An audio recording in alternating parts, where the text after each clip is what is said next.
Ok. Donc, les frères, question numéro 1. Bon, quelle divinité Allah a-t-il envoyé sur terre pour créer la mer, les océans et les chevaux? Numéro 1, Poséidon. Numéro 2, Zeus. Numéro 3, Jésus. Et numéro 4, aucune. C'est quoi la bonne réponse? Aucune. Aucune. Pourquoi aucune? Parce que c'est lui-même qui a créé les cieux et la terre Ouais. en 6 jours. Ouais. Et s'est établi Istawa. Oui. Et le 7e jour, il a fait quoi? Il s'est reposé? Il était fatigué ou?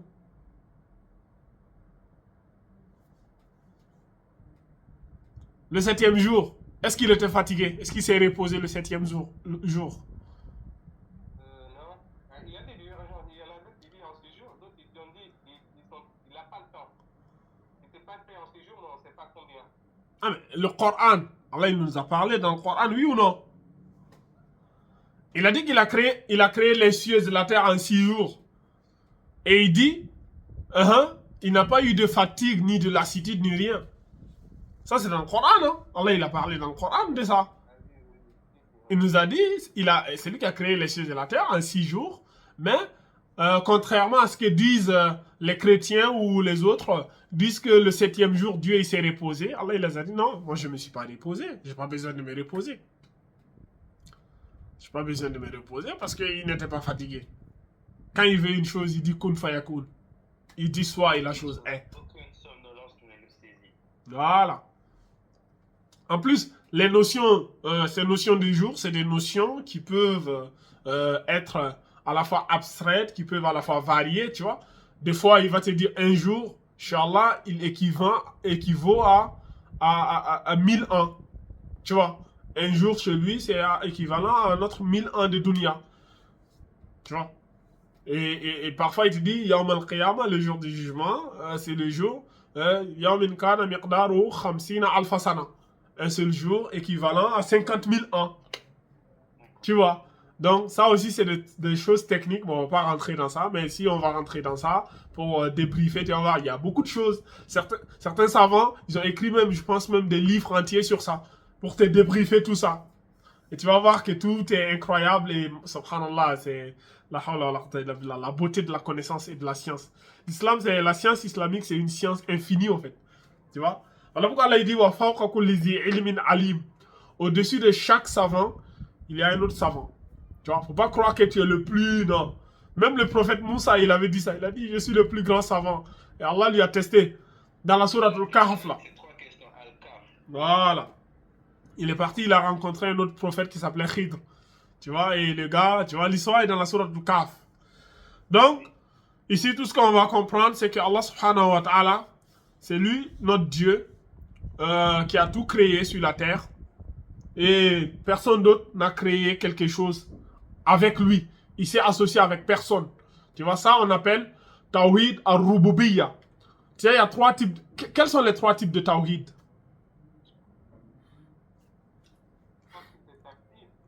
Tamba, quels sont les 3 types de Tawhid? Vas-y. L'unicité d'Allah. Oui. L'unicité d'Allah dans quoi? Dans la croyance.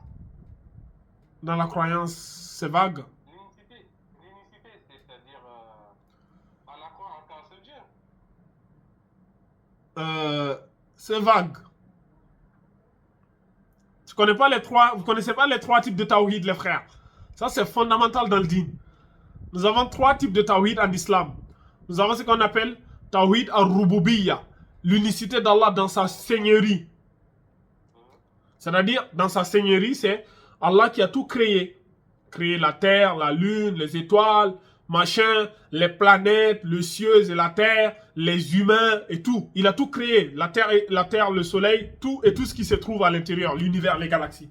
Et il a créé ça seul, sans rien associer. Personne ne s'est associé avec lui et il n'a pas connu de fatigue en faisant tout ça. Donc, et c'est lui le Seigneur de tout cela. Lui seul qui mérite, tu vois, cette seigneurie-là. Donc, voilà pourquoi on dit Tawhid al-Rububiyya. C'est lui le Seigneur de tout, qui a tout créé. Et le deuxième type de Tawhid, c'est ce qu'on appelle Tawhid al-Uluhiyya. C'est-à-dire l'unicité d'Allah dans l'adoration. C'est Allah seul qui mérite l'adoration. Tu ne dois adorer rien d'autre avec Allah. Tu ne dois adorer rien d'autre en dehors de lui.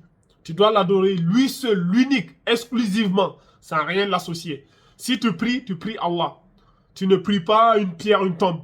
Si tu pries, tu pries pour Allah. Tu ne pries pas pour que les gens, tu vois, tu n'es pas dans l'ostentation. Voilà, on dit Tawhid al-Uluhiyya, l'unicité d'Allah dans l'adoration. Quand tu veux faire des sacrifices, tu fais des sacrifices pour Allah. Quand tu veux, par exemple, sacrifier un mouton, immoler un mouton, une vache, machin, c'est uniquement pour Allah, pas pour une pierre, pas pour un sorcier ou un charlatan. Tu vois, là, on est dans Tawhid al-Uluhiyya. Et enfin, Tawhid al-Asma' wa Sifa. L'unicité d'Allah dans ses noms et ses attributs. Il a les plus beaux noms. Lahul Asma'ul Husna. Tu vois, Fad'uhu biha. Al-Asma'ul Husna. Et c'est-à-dire, Al-Asma, il a les plus beaux. Allahul Asma'ul Husna, il a les plus beaux noms. Allah subhanahu wa ta'ala. Tu vois. Et quand on dit l'unicité à Tawhid al-Asma' wa Sifa, c'est-à-dire les noms d'Allah et les attributs. Les noms d'Allah, c'est les 99 noms qu'on nous a... Voilà, le messager d'Allah nous a dit, Allah, il a 99 noms. C'est lui qui les connaît par cœur, il rentre au paradis. Tu vois, les noms Ar-Rahman, Ar-Rahim, Al-Malik, Al-Quddus, Al-Salam, Al-Mu'min, Al-Muhaymin, Al-Aziz, Al-Jabbar, Al-Mutakabbir, etc. Il y a jusqu'à 99. Et chacun de ces noms a des significations. Et Inch'Allah Ta'ala, peut-être que plus on va avancer, on aura du temps pour étudier ça, chaque nom. Et on va rechercher chaque nom. Où est-ce que le nom il se retrouve dans le Coran? Est-ce que le nom il est dans la Sunna? Et on va donner toutes ces preuves-là. Et vous allez voir comment ces noms sont sublimes. Et il y a aussi les attributs d'Allah. Quand Allah il vous dit qu'il a des mains, quand Allah il dit qu'il a des pieds, tu vois, quand Allah il vous voit, quand Allah il parle, l'attribut de la parole. Parce qu'aujourd'hui, il y a certains individus qui pilulent sur YouTube, qui vont faire des interprétations sur les attributs d'Allah. Par exemple, ils vont dire, oui, vous dites Allah il a les mains, mais Allah il n'a pas de mains, parce qu'Allah il n'est pas un corps, Allah il n'a pas de limite, il n'est pas délimité par un corps. Donc dire qu'Allah il a des mains ou il a un corps, c'est pas normal, parce qu'Allah, et du coup ils vont t'amener des interprétations. Quand Allah il parle de ses mains, Allah il parle de sa générosité et tout. Ces gens-là, c'est de la mécréance en fait. Les savants sont unanimes. Tous ceux qui apportent des interprétations sur les noms et sur les attributs d'Allah en dehors de leur sens apparent et qui veulent amener de la philosophie, c'est de la mécréance. Quand Allah dit il a les mains, nous croyons qu'Allah il a des mains. Mais les mains d'Allah sont différentes des mains des humains. Ses mains sont exclusives à lui. Nul ne lui ressemble. Tu vois. Mais il nous a dit qu'il a les mains, il a les mains. Il nous a dit qu'il parle, il a la parole, il parle. Tu vois l'attribut de la parole. Par exemple, le Coran. C'est la parole d'Allah ou bien c'est la création d'Allah? C'est la parole d'Allah. Et ça, à l'époque de l'imam Ahmad, il y a eu une grande fitna. Il y a une fitna où les gens ont dit le Coran, c'est la création. C'est la création d'Allah. Et l'imam Ahmad l'a dit non, le Coran, ce n'est pas la création d'Allah, c'est la parole d'Allah. Et on l'a emprisonné pour ça. Il a été torturé. Pour que tous les jours, on le sortait, le fouettait. Juste pour qu'il renonce à ce qu'il disait que le Coran, c'est la parole d'Allah. Il les a dit non. Le Coran, c'est la parole d'Allah. Il a patienté jusqu'à Allah lui accorder une issue favorable. Pourtant, il était torturé. Il aurait pu voilà, sous la contrainte, dire ok, abandonner. Mais il s'est dit quoi? Si j'abandonne, si je dis que le Coran, c'est la création d'Allah, tous ces milliers d'élèves là, ils vont noter ça dans leurs livres. Et ils vont enseigner ça jusqu'à la fin du monde. Et ils vont dire que c'est l'imam Ahmad qui est responsable de ça. Du coup, il a patienté. Parce que le Coran, c'est la parole. Allah, il a parlé. Tu vois, et les gens, pour eux, c'est pas normal. Allah, il parle pas. Il n'a pas l'attribut de la parole. Pourtant, Allah, il dit qu'il parle. Kalamullah. Tu vois. وما هو بقول شاعر قليلا ما تؤمنون ولا بقول كاهن قليلا ما تذكرون تنزيل من رب العالمين. Tu vois. Allah, il te dit, c'est pas la parole des devins, non, mais c'est la parole du Tout-Puissant qui vient du Seigneur de l'univers. C'est Allah, il parle le Coran. Dans beaucoup de versets, dans beaucoup de preuves authentiques, nous prouvent qu'Allah, il a parlé. C'est un message qu'il transmet au messager d'Allah sallallahu alayhi wa sallam à travers la parole. Tu vois, le Coran, c'est pas un livre qui a été créé, non. C'est des paroles que Allah il révèle à son prophète.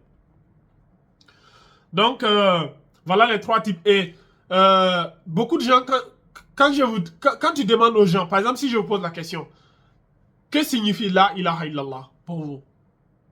Si je vous dis de me définir la ilaha illallah, vas-y, Diallo.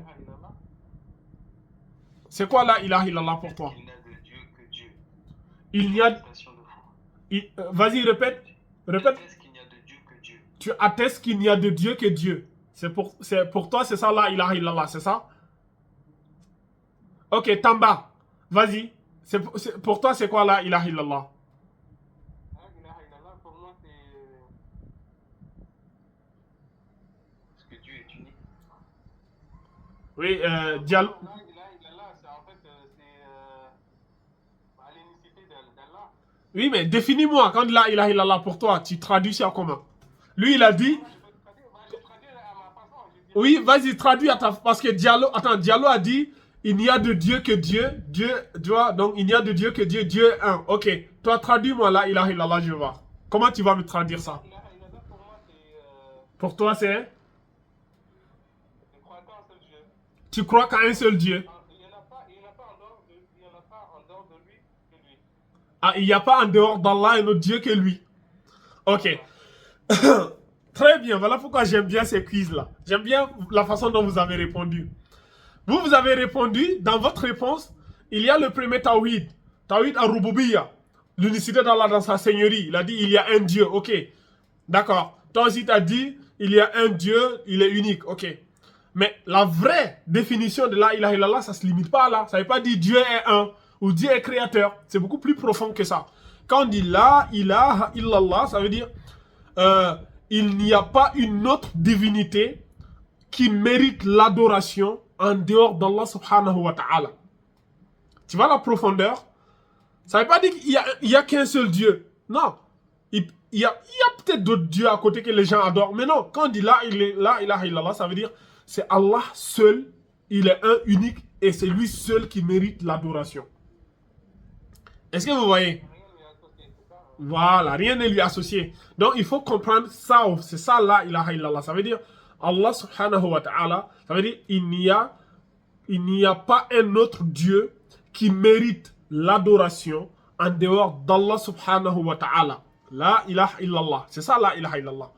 Et du coup, t'as les deux, tu vois, t'as les tawhid là. T'as tawhid al-rububiyya et le tawhid al-uluhiyya. T'as l'unicité d'Allah, c'est lui seul qui mérite et il est l'unique. Et c'est lui seul qui mérite l'adoration. Tu vois. Et ça, il y a beaucoup de gens tomber dans ces erreurs et disant, ah, il y a un seul Dieu là, ilaha illallah. C'est beaucoup plus profond que ça en fait, tu vois.